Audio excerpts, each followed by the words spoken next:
El Palacio de Linares está en pleno Madrid, en una de las zonas más elegantes de la ciudad, rodeado de tráfico, luces y vida moderna.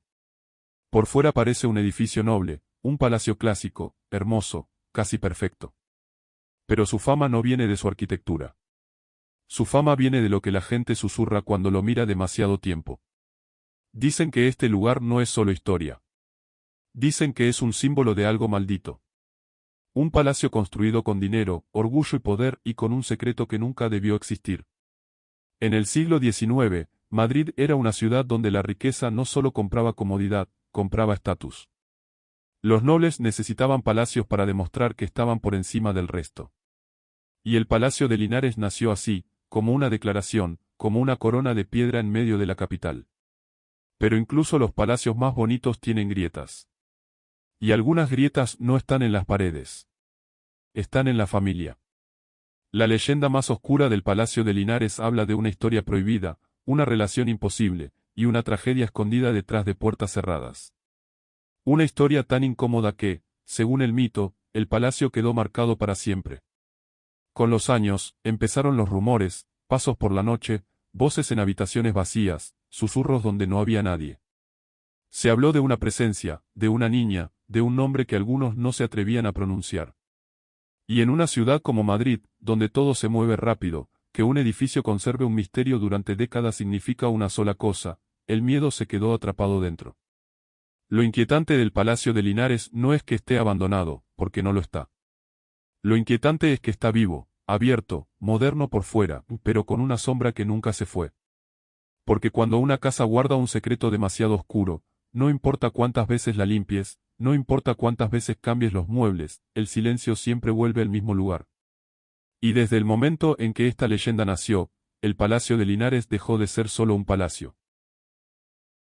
Se convirtió en una pregunta que Madrid nunca pudo cerrar: ¿qué pasó realmente aquí dentro, y por qué todavía se escucha su eco? El problema con una casa como el Palacio de Linares es que cuanto más perfecta parece por fuera, más sospechosa se vuelve por dentro. Porque los palacios no se construyen solo para vivir, se construyen para ocultar. Para separar a los dueños del mundo, para proteger la reputación, para guardar secretos sin que nadie los vea. Y si existe un lugar donde un secreto puede pudrirse durante años sin salir a la luz, es aquí. Según la historia más repetida, el origen de la maldición no empezó con fantasmas, empezó con sangre.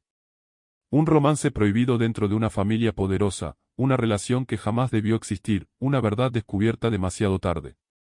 La leyenda habla de una hija nacida en secreto, de una decisión horrible para evitar el escándalo, y de un silencio impuesto para siempre.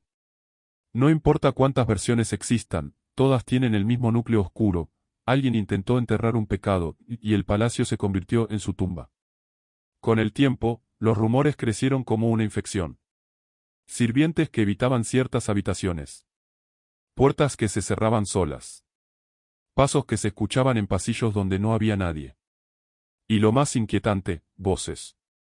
Susurros suaves, casi infantiles, como si el edificio recordara algo que nadie quería escuchar. La gente empezó a hablar de una presencia que no se movía como una sombra cualquiera, sino como un eco constante, como una historia atrapada dentro del aire. Madrid podía cambiar, las calles podían modernizarse, los coches podían llenar la plaza, pero el Palacio de Linares seguía siendo el mismo. Un edificio de lujo con un corazón frío. Y cuando una casa rica se vuelve famosa por el miedo, ocurre algo inevitable: la curiosidad se vuelve hambre. Periodistas, investigadores, buscadores de misterio, todos querían lo mismo: confirmar que la leyenda era real. Algunos decían que había grabaciones, psicofonías, voces captadas en salas vacías. Otros juraban que todo era exageración, teatro, marketing. Pero el daño ya estaba hecho, porque en historias así la prueba no es lo más importante. Lo importante es la sensación. Y la sensación del Palacio de Linares siempre ha sido la misma: aquí pasó algo. Algo que no fue contado. Algo que todavía está escondido detrás de la elegancia. Porque un palacio puede tener oro, mármol y salones enormes, y aún así sentirse como una cárcel. Y cuando un lugar parece una cárcel, aunque esté lleno de luz, es porque lo que lo habita no es un fantasma. Es un secreto. Con el tiempo, el Palacio de Linares dejó de ser solo una leyenda contada en voz baja y se convirtió en un caso que España discutía como si fuera un juicio eterno. Porque cuando un lugar tiene historia, riqueza y un rumor oscuro, la gente necesita elegir un bando. O crees que todo es real, o estás convencido de que todo es un montaje. Y el palacio se alimentó de esa división. Unos ven en sus salones una presencia invisible, otros solo ven paredes antiguas y su gestión. Pero lo que nadie puede negar es que el edificio produce un efecto extraño, aunque esté lleno de visitantes, aunque haya actividad, aunque sea un lugar elegante, sigue sintiéndose como si algo faltara. Como si hubiese una habitación cerrada dentro de la historia que nadie tiene permiso de abrir. Parte del mito creció por lo que supuestamente se escuchó en su interior, voces registradas, frases cortas, murmullos que parecen venir de otra época. Se habló de psicofonías famosas, de palabras que helaban la sangre, de una voz infantil que convertía el palacio en un lugar imposible de olvidar. Y cuanto más se repetían esos relatos, más fuerte se volvía la idea de que el palacio respondía. Porque eso es lo que hace que una casa sea realmente aterradora, no que haya ruido, sino que parezca consciente. Que parezca reaccionar cuando alguien entra, como si estuviera observando. Y el Palacio de Linares tiene la arquitectura perfecta para esa sensación, pasillos largos, salones enormes, puertas que parecen esconder mundos privados, techos altos donde el sonido se distorsiona, sombras naturales que se forman incluso cuando hay luz. Es el tipo de lugar donde tu mente empieza a inventar presencia aunque no quieras. Donde cada crujido suena a paso, donde cada eco suena a voz, donde cada silencio suena a amenaza. Y al mismo tiempo, existe la otra cara, la parte humana, la parte real, la parte que quizá es más oscura que cualquier fantasma.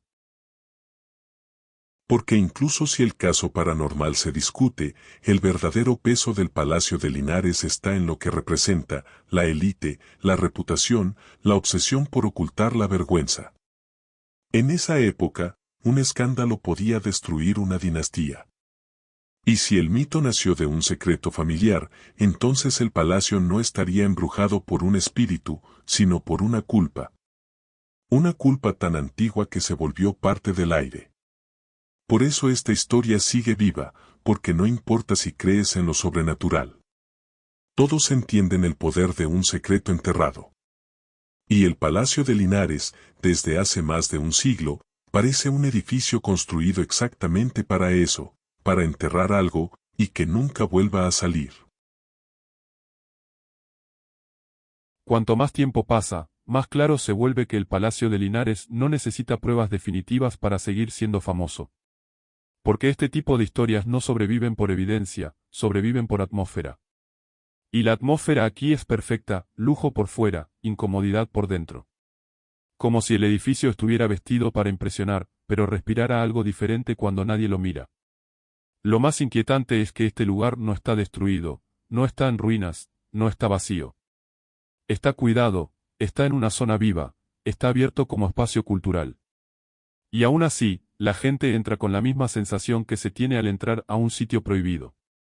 Porque un palacio puede ser hermoso y aún así sentirse contaminado por la historia. Y cuando la historia de un lugar incluye rumores de un crimen oculto, de una relación prohibida, de una tragedia silenciada, el edificio se convierte en una especie de caja negra, sabes que algo ocurrió, pero no sabes qué parte es verdad. Ese vacío se llena con imaginación, y la imaginación, cuando se mezcla con miedo, crea leyenda. El Palacio de Linares terminó convertido en un símbolo nacional del misterio, no por una sola historia, sino por la mezcla de todas, la supuesta niña, las voces, las psicofonías, los pasillos que parecen observarte, la sensación de que ciertas habitaciones tienen una temperatura distinta. Y la razón por la que esto funciona tan bien es simple, en lugares de lujo, el miedo se siente más intenso. Porque el lujo promete seguridad. El lujo promete control. Y cuando sientes incomodidad en un lugar que debería ser perfecto, esa incomodidad golpea más fuerte. Es como descubrir una mancha en un vestido blanco, no debería estar ahí, por eso la miras todo el tiempo. Y mientras el público miraba, el palacio se volvía más famoso. Se publicaban reportajes, se repetían testimonios, se contaban versiones cada vez más oscuras. Algunos venían buscando fantasmas, otros venían buscando morbo, otros venían buscando historia. Pero todos salían con lo mismo, una sensación. Una sensación de que el edificio guarda un secreto que no está escrito en ninguna placa turística. Y ese es el punto donde el palacio gana para siempre. Porque una vez que un lugar se convierte en el palacio maldito, ya no importa lo que se demuestre. La etiqueta se pega como cemento. Madrid puede seguir avanzando, el tráfico puede seguir rugiendo afuera, pero dentro de esas paredes, el mito se queda quieto, esperando al próximo visitante. Y en historias como esta, el mito siempre tiene la última palabra. Porque la gente no viene a buscar verdad. Viene a buscar escalofríos. Y el Palacio de Linares los entrega, no con gritos, sino con algo peor, un silencio elegante que parece esconder una confesión. Al final, el Palacio de Linares no es solo un lugar. Es una idea. La idea de que hay edificios que pueden ser hermosos y al mismo tiempo sentirse enfermos por dentro. La idea de que el dinero no compra paz, solo compra paredes más gruesas para esconder la vergüenza. Y quizá por eso esta historia nunca muere, porque no trata solo de fantasmas, trata de lo humano. Si la leyenda es real, entonces el palacio guarda una presencia que no se ha ido en más de un siglo. Pero si la leyenda es falsa, el resultado es casi igual de oscuro, significa que un rumor fue suficiente para marcar un edificio para siempre, y que la gente necesitaba creerlo porque la historia encajaba demasiado bien. Un palacio nacido de poder, envuelto en rumores de pecado, y perseguido por el eco de una tragedia. En ambos casos, el miedo gana. Porque el miedo no necesita pruebas absolutas para existir, solo necesita una grieta en la lógica. Y el Palacio de Linares tiene esa grieta en su centro, un secreto que nadie puede confirmar del todo, pero que nadie puede olvidar. Por eso, cuando pasas por delante, algo te obliga a mirar. No por su belleza, sino por su sombra. Porque incluso de día, incluso con la ciudad viva alrededor, el palacio parece separado del mundo, como si tuviera su propio clima emocional. Y cuando entras, aunque sea solo como visitante, sientes la diferencia, el aire parece más pesado, el silencio parece más largo, las habitaciones parecen guardar algo detrás de la elegancia. Y esa es la verdadera maldición, no la presencia de un espíritu, sino la sensación de que el pasado sigue aquí, intacto, escondido, mirando desde las paredes. El Palacio de Linares seguirá siendo famoso mientras exista una pregunta sin respuesta, porque las preguntas sin respuesta son más inmortales que cualquier fantasma. Y la pregunta final es simple, ¿qué es peor, que el palacio esté embrujado, o que todo sea el resultado de una historia demasiado humana, demasiado oscura, demasiado posible? Porque si lo piensas bien, la parte más aterradora no es lo paranormal. La parte más aterradora es que este tipo de secretos han existido siempre. Y que a veces, en ciertos edificios, el secreto no desaparece. Solo cambia de forma. Y se queda.